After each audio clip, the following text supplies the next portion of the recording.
Where many, many, many have failed, I think CD Projekt Red have actually managed to strike a little bit of gold here, which is quite funny in the context of, say, Halo the television show and Halo Infinite. Or not exactly going great there. Yeah, or even the vast majority of adaptations. Yep. Even ones from, even from like Netflix did it really well with Witcher, right? And obviously Netflix did it again really well with Arcane, which goes to show maybe Netflix aren't the common denominator here, because they've also completely, like, Resident Evil was not very good. There was some success with Castlevania, but it shows that, like, they're you could basically, it's about the other people involved in the process, because now CDPR have just went, remember that thing we did with The Witcher, where we, like, got loads of people interested in The Witcher through a television show? Well, shooting a Cyberpunk TV show would probably be a hell of a lot harder, because it's so much more abstract, be a lot more higher budget required. And you know what? Let's try to be a little bit cooler this time. So they went and got Studio Trigger and just went, yeah, we can do it again, no problem. Yeah, and it's incredible. Like, we do have some numbers to this, and the reason why I bring up those numbers is I'm fairly sure, like, the Halo show basically, maybe it did more on consoles than what we would see in PC, but those are obviously things that synergistically were supposed to all be very good. Obviously didn't really happen. So what's happened here is that Cyberpunk 2077 has hit its highest concurrence since January 2021, which was fairly near the game's launch. So, yep, not only have they done it with Witcher, they have absolutely done it with Cyberpunk, with this game now hitting records, and them doing a few very smart things around the release of Edge Runners to really try to capitalize on that. So, with Witcher, they had a 554% increase in year-on-year sales with Wild Hunt. The books, they went up 562%, right? So, I mean, yeah. Unsurprising that they know what the formula is. And then, obviously, Edge Runners, that has been done with Studio Trigger. Now, Studio Trigger, definitely some of you listening will know who Studio Trigger are. For others, I suppose you could just say, in the anime space, generally, stuff slaps pretty hard. Things like Little Witch Academia, Kill la Kill, Promare, very fun. Yeah, my personal favorite for when there were still Gynax, Tengen, Toppa Girl, Lagan. There's not a week goes by I don't think about that show. Because it is just full on, hey, we know exactly how to get... You know what I would describe it as? As one thing, a lot of things that you kind of... And this is why it would translate super well into game, right? Because obviously The Witcher did that really well by, like, selling you in, like, the depth of the world and how interesting it was, the atmosphere. And Trigger are the absolute masters of, this looks really cool, it looks really abstract, but it makes you feel something. And it can be whatever they want. Most of the time, they just make you feel really amped up, really hyped up, really, like, inspired. And if that's not going to send you to go, oh, hey, here's a really super high octane action scene that absolutely has your blood pumping, and if that doesn't sell you a game, nothing will. So it's almost obvious to me that this was going to be, well, it was either going to be horrible because Trigger sometimes phone it in really badly, and other times they tend to do that with, like, license stuff and stuff, and whenever they're not, like, fully on board with something original. But for this, they clearly showed up, because I have not heard a single bad thing about the show. And I generally speak to very, very cynical people, and I've not heard a single bad thing about this. I'm really looking forward to watching it later. Yeah, no, pretty much same. It is, yes, it is excellent. Mm-hmm. And it's an example of a decently close collaboration. I mean, it's interesting with even, say, Fortiche, who were the studio who made Arcane. Now, Riot were very involved with that project, but, like, Fortiche, they'd previously done some of the, like, the animated music videos and stuff for Riot. Fortiche actually scaled up a hell of a lot in order to deliver Arcane, so that was, like, an example of a close collaboration working very well. I feel like it's also went well here, where basically CD Projekt Red gave them big base, gave them loads of assets, kind of gave them a map, the whole everything, and they wrote the whole story for it in order to, just ensure that it actually is a faithful adaptation. Well, that's where, if Trigger were going to go wrong, it would be in writing the story. Yes. That's where they go a little bit wrong. Well, take BNA.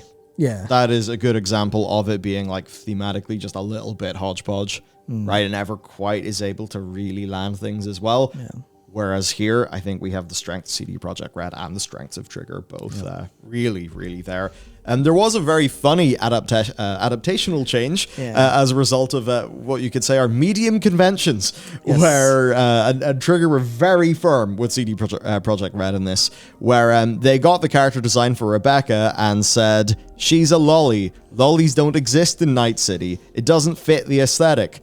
Trigger was like, no. The lolly must say, she's the best girl, the dev said, but I feel a little guilty to say it because I was one of the people in the creative team to actually vote Rebecca out of the original cast during pre-production. So funny little thing. Rebecca, character that, suffice to say, definitely took off. Yes, absolutely. I've seen people be like, of course she stayed. She was clearly like the best, clearly the most interesting part of it, clearly like one of the things that, because they are very good at writing like unhinged characters or getting unhinged characters and like getting all of like the animations, their movements, like how they speak and stuff down. Yeah. So you get a load of character in there. You've got this, this, especially when you come into the terms of Cyberpunk, well, people are going to change their bodies. So if you've got this unhinged person who's like in the body of someone who's clearly younger and they're acting completely out there in the same way that like, I think a lot of people like the aesthetic of Jinx from League of Legends.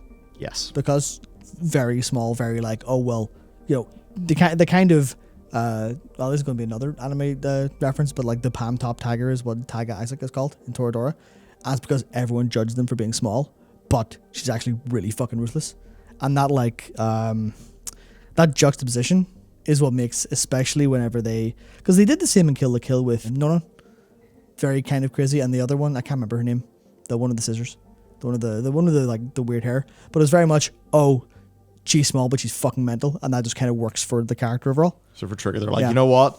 I think there's a pattern here. Yeah, whenever we do this, this works. Yeah, there's a pattern here, and it works, and everyone's like, yep, absolutely. And it's one of those things where it adds so much to like the realm of Cyberpunk, where they'd be like, no, it doesn't fit our aesthetics, and they're like, why the fuck not? Now to delve into it a bit more, and some of I think why Mike Pondsmith, who is actually the creator of the original Cyberpunk, of the setting, why he has ended up liking this so much. Yep. It is that they have been able to very faithfully adapt, in some cases better than the actual game. So it's kind of going into the whole idea of the old cyber psychosis, which essentially is what happens when you just start replacing loads of your body and getting loads and loads and loads of mods and stuff. And you can't augment it with, with medication, right? Loss of humanity, all of that. Yeah. Where within the actual game of Cyberpunk 2077, it was more just get more shit, stronger power fantasy, do more cool things, but not all aspects of cyber psychosis were really delved into. Yeah, and where also in the game, it was just like just basically hunting down people. Yeah, because you want the like body modification and the transhumanism to be a game mechanic, because that's what people want from a Cyberpunk video game, right? Yeah. They want all the stuff of, oh well, you mean I can become, have extreme physical strength, extreme physical speed, I can like have hacking augments, stuff like that. That's really cool, and it's part of like the bar fantasy, but you can't game mechanic psychosis very well, because that is like almost by design always going to be hyper negative. So it's going to be like a way that just impacts the game in a negative way. And I think that like something like Disco Elysium could get that feeling across quite a lot. Yeah. Or the kind of, your characters are undergoing some sort of mental stuff here, so you can represent that in text and in narration. You can't really do that in a game all that well. You can do it in set pieces. And I haven't played Cyberpunk, but I imagine they do that the odd time with Johnny Silverhand and stuff.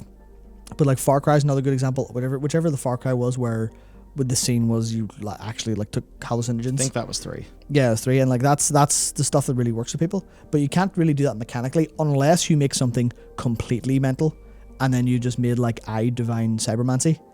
But that's not a very popular and wide-reaching game because it's so esoteric in how it's designed. It's a little bit more faithful to all these themes, but then no one would play it because it's just not a fun game. So it shows that CDPR, in actually having this story that actually focuses on the stuff that they couldn't do in game, they are kind of selling a different version of like Cyberpunk aesthetic and theme from the game, but that kind of goes, well, no, this is, especially if you think of the transmedia perspective of you're trying to build a world, right? There's a version of an adaptation where you want to play The Witcher, you want to watch The Witcher, and it's like, oh, this is what I had Geralt do in The Witcher 3. But then there's a version of like where Arcane does it, where that's like you don't play through a game as the characters in Arcane and like mimic the journey adaptation wise. You get to see more of the world. You get to see more of that. You start to like you associate when you play the game and play stuff in Runeterra. You associate with all of these events and stories that have happened, makes the world feel alive. And that's one of the things that like this is perfect for, where you're now walking around the Night City in Cyberpunk and you can imagine other people having all of these things. You can imagine NPCs could each have their own story, like the main characters of Edge Runners do, where they have to deal with all this stuff. You're like, that is to a T what people, maybe they don't even know it because like transmedia is not done all that well consistently, but this is kind of what you want to see. And I think that's what, you know, Connor and the team loves for like the Warhammer stuff, the 40k, where it's like, this is actually how the world works and they can tell it. But then you go and you play a game where it's like, you don't really feel that, but in somewhere in your brain, you know it's there. You know that is a part of the world, and it makes everything feel better for it. Absolutely. I think one of the ultimate tests is, what does the creator of Cyberpunk actually think about this? Yes. And suffice to say, good. He said, it's like looking at my own brain. Been waiting for this for years. We've been saying this for months now. Now you can see what we did. So basically, yeah, it's completely nailed his vision. So if you want a true slice, creator approved, even if you haven't played the game yet, go check it out. So given that their experience at this, let's dive into how they've actually tried to capitalize on things. So nearly 500% increase in players on Steam from a month ago. There was a 50% off sale, which is pretty damn incredible. I might buy that actually. Yeah. Also, this happened, around the same time, of course, as the Edge Runners patch. Yeah. Right? So they have just put all of the stars in alignment for the game. And now, honestly, they are actually at a position where the game is in a significantly better spot. It's just got another patch. Now, there is going to be more significant stuff. So personally, for me, I'm going to wait until the more significant changes, like, the overhaul of the policing system and all of that is in for the new expansion. And also that's when we think, anyway, there are going to be community mods, which certainly if you look at Oblivion and Skyrim, which are both, fantastic games, but also rather flawed games. We all know how mods can do a hell of a lot. I think this is actually something that's just going to work so well in the long run, because Edge Runner's super strong. Edge Runner will help when the new expansion comes out. The expansion will help Edge Runner, and in the same way that the Witcher show has just kind of kept on being a good thing for Witcher, I think that's going to happen here. The only thing is, of course, Witcher was successful enough to get multiple seasons. I don't really know. Edge Runner felt like more of a one-off thing. I cannot imagine. Yeah. I imagine with how like the anime industry works, I imagine Trigger are like basically booked up for a long time doing stuff. And they'll have their own projects. They won't be like, we can just drop everything and do some more based on popularity. I mean, maybe I feel like there are people who have like their shit planned out for a long time. Unless, of course, CDPR show up with a very big bag of cash and go, hello, would you like to do this again? Bang. Would you like to get another Rotten Tomatoes 100% critic review? I don't know how much anime companies would look at Western stuff like that, but I mean, for CDPR, I'm sure they would. I'm sure they go, wait, how many people are playing your game now? How much did you pay us? Can you add a 0 to that, please? And they'd nearly be right. They'd nearly be right to do it, because that's crazy. Yeah. That's crazy. So as we move on then, this is something that we're going to be seeing more and more of in the industry. I mean, I hope it's good. I remember those live-action Halo 3 advertisements. At the same time, people were talking about Peter Jackson being attached to a Halo thing. Oh, yeah. And, finally we have this Halo TV show, and it's ended up, well, the showrunner's gone. I think the Halo TV show was ultimately quite a dud. Of course, as well, the Warcraft movie, something that if I was to, pull a nerd crew and start sipping from this very loudly, that we got invited to the premiere of, oh my God. Oh, yeah. That was funny. But obviously, Warcraft movie, it ended up not producing the numbers needed to get a sequel greenlit. Even though the one place where it did do well was China, which is actually where that studio was pushing towards. But that, again, was an example of it not being a fantastic collaboration, I think you could say. It was terrible for where them. Where Legendary, Jones, I think, ultimately wanted to have a longer movie. Legendary didn't give him that. I'm reminded of Harvey Weinstein wanting Lord of the Rings to be a single movie that lasted 2 hours. Oh my God. That being a little bit of why Peter Jackson and co. ended up going to New Line, where, of course, the trilogy ends up happening. This is how stupid they are. Obviously, you can learn go, oh, well, in hindsight, of course, it's right. But, like, that's how stupid movie producers and... Well, this is where I think this goes wrong so often. I don't know if what's it's obvious, like... Oh. I don't know if it's true, but apparently Garth Mog, the orc, Garth Mog is designed after Harvey Weinstein. Oh. I don't exactly know the veracity of that, but it is being said, it is kind of rather funny. But there are other video game things going on. I mean, I know that for their pre-launch advertising campaigns for the likes of Wildlands and Division, Ubisoft did these like live action things, but we're actually in a situation where both Ubisoft and Sony have got production studios set up to actually, make programming around their game IP. Now we do have, of course, more notable recent-ish failures. Resident Evil. I mean, so much of what they end up doing for that, be it live action, be it animation, ends up being a bit of a laughingstock. You've got the Ratchet and Clank movie, which is just like, what the hell? But HBO, The Last of Us. Could be something. Pedro Pascal. That's if he's sort of the lead name, I've actually completely forgotten who was signed to play Ellie. But he's a pretty damn fantastic actor. Yeah, that's the thing where inherently I wouldn't trust Sony to do this well. Some of that is because PlayStation as a brand are definitely making they're making decisions that definitely veer away from me as a target audience. And to me, that also comes with making stuff that's a little bit soulless in a sense. So I imagine production to be good, but not to be really all that actually interesting or actually kind of good and make you feel like you want to go play the game. It'll be just kind of basic enough tie-ins. Maybe not as bad as the Warcraft movie, but I feel like they'd be more along that line of, why are we doing this? We're not doing it because someone has a fucking great idea. We're doing it because it's, that's how transmedia works. We have to have our IP on TV. Because, I mean, that, as far as I'm aware, that didn't work out super well for the Uncharted movie. And that's the thing where if any of this, PlayStation Productions or PlayStation Studios, if it's called, PlayStation Studios, the game studios, but whatever the production studios are called, if they are borrowing from Sony's movie people at all, if there's any crossover, any crosstalk, which there should be because it's Sony, if there's any, then I'm like, no, nothing you make will be good. I think some of the challenges are, if you're a derivative of a derivative of, there's pretty obvious that Uncharted is borrowing a few things from Indiana Jones, and then you end up doing the Uncharted movie, and it ends up it's adapting games that people have already played with characters that people already know, but those characters are maybe a bit different. The story is maybe a bit different. Yeah. And at the end of the day, you're like, well, yeah, this is an action adventure that Indiana Jones... Why did we make this? Right, it doesn't end up feeling as unique. Whereas with this, it's a really good adaptation from that setting.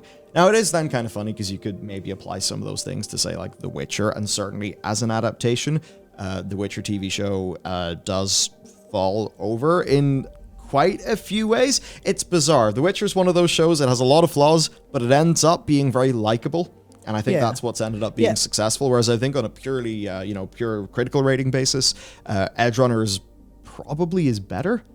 I'd imagine so, but that's the thing where you get into it and you're talking about what do people actually want from this kind of stuff? Because I'm always trying to think about what is the actual point of doing any of this? Because you can understand it from a business sense, right? You understand it from a time on brand and in-universe stuff and all, we need, recognition of a brand, so we need, and that's what worked for Arcane, for League, is suddenly you've just taken a load of people who've never played video games in their life and went, what's this IP? What's this universe? And then, maybe you have people who don't play League of Legends or don't play Wild Rift or anything like that, and they're like, hang on, maybe I will buy the Ruination book because that's the League of Legends story, because it's all that kind of IP. But for the game side of things, it's what's the actual point? Do you have a product in mind that's good? And clearly, I don't know how that went for The Witcher, but I know that's very atmospheric, right? The show got the atmosphere of that world, right? And that's a big ish. I think there's a few things that it changed up. Yeah. I think what it mostly did well is, basically Henry Cavill. Not to downplay all the other actors in that show, but it was an authentic performance.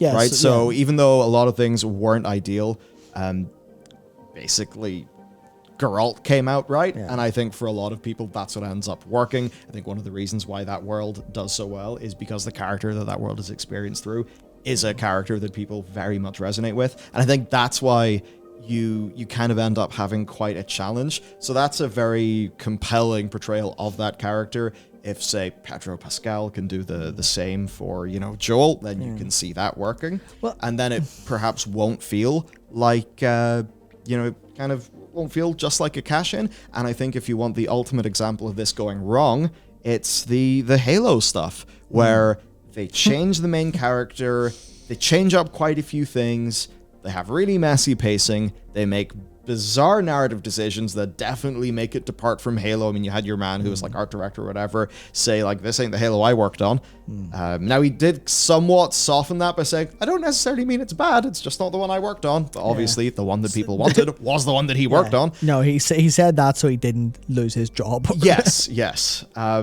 So I think it's like a lot of that. There has to be a strong heart and authenticity, and at the very least, Henry Cavill was able to bring that to that role. And I think if you're, again, not to discredit everybody else, but if your thing is called The Witcher, then The Witcher has got to be very earnest and very well portrayed. And because Cavill, I believe, knew both the books and the games. Of course, he's a big PC gamer and a big nerd, like. Yeah, he's a big gaming man. He was able to actually do the job there, which is a lot better than when, somebody... That's weird. I mean, Star Trek II, Wrath of Khan, considered to be one of the, probably the best Star Trek movie. But the director for that, let's just say, didn't have much reverence for Star Trek itself. And you could maybe say that some of his outside perspective was, was kind of like useful in making a movie that ended up resonating with people more than Star Trek the Motion Picture did.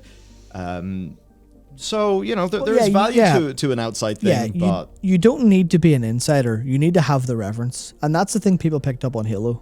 Yes. They picked up on Halo and they're like, wait... Because I remember that there was some quote from that where they're like, they weren't just going to go and study Halo to, like, every second of it and then make something that was that. They want to make their own kind of spin on it. You're like, no, that's not what you're hired to do. You're not hired to go, these fucking losers playing Halo. No, this is a TV show, make a TV show.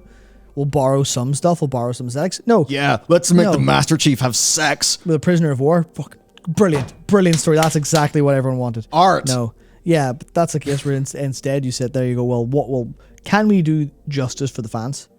Because that's where like the heart and soul of something actually is. So you do justice to the fans and then broaden it a little bit by virtue of the fans will go, holy shit, that's good. But it's in a different format. Because it's not like, it's basically just, this is what the fans like about the game, but not the game. You can watch it instead, and then that'll transfer. And that's the idea. It's like, how can all these really cool things have the same vibe, the same feel, the same atmosphere, the same soul that video games is missing and TV's missing in all these ways? They're like, why did you make this? And the answer, profoundly more than not, is either we had nothing else to do and we had people, so we need to give them work to do for some reason, or we made it for maximum profit. But obviously that's obviously the goal of Edge Runners. But they went and they're like, hey, it's Trigger.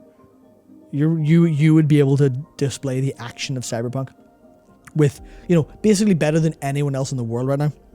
You could have the crazy scenes, the super hyper, like over the top aesthetics that sells what people think when they think of Cyberpunk. Because in a world where you're modifying your brain, you can't really do that too well when you're playing the game because the human is sat there just watching. And you have to have it be readable and playable. But not in an anime. You can just go, here you go. Do you want this show to absolutely destroy anyone who's enjoying psychedelics while watching? Yes, there you go. Work away. You can have this perfect experience every once. And that's, I think, why it did well. Because like the fact that they wrote the whole thing where like, hello, here's all the assets. Make this perfect as Cyberpunk. Because they know what people want. Yeah. They want to feel something. So and that's what Transmade is for, and it worked, and it will continue to work.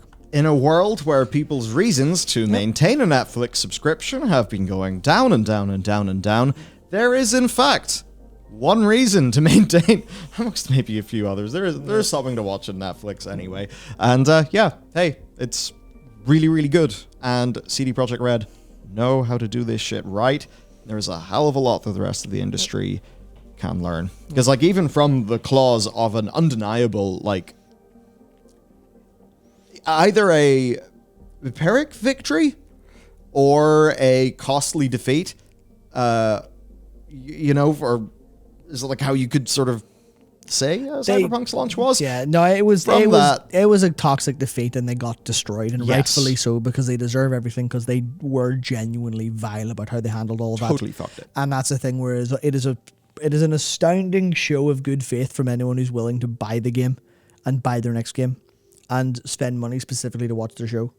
It is like that is you know, actually, like, that is almost the act of extending the olive branch from the player's perspective. There's no two ways about it. So that's the thing. We're even talking about, I'd be happy to buy it. Like, yeah, if you don't feel that way, don't touch anything from CDPR, because if you feel burned by it, you're right.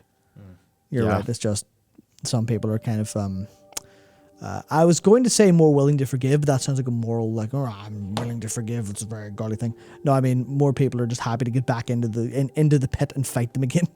That's more what it feels like. It's like, oh yeah, should I stay out of this massive pit of poison that is video games?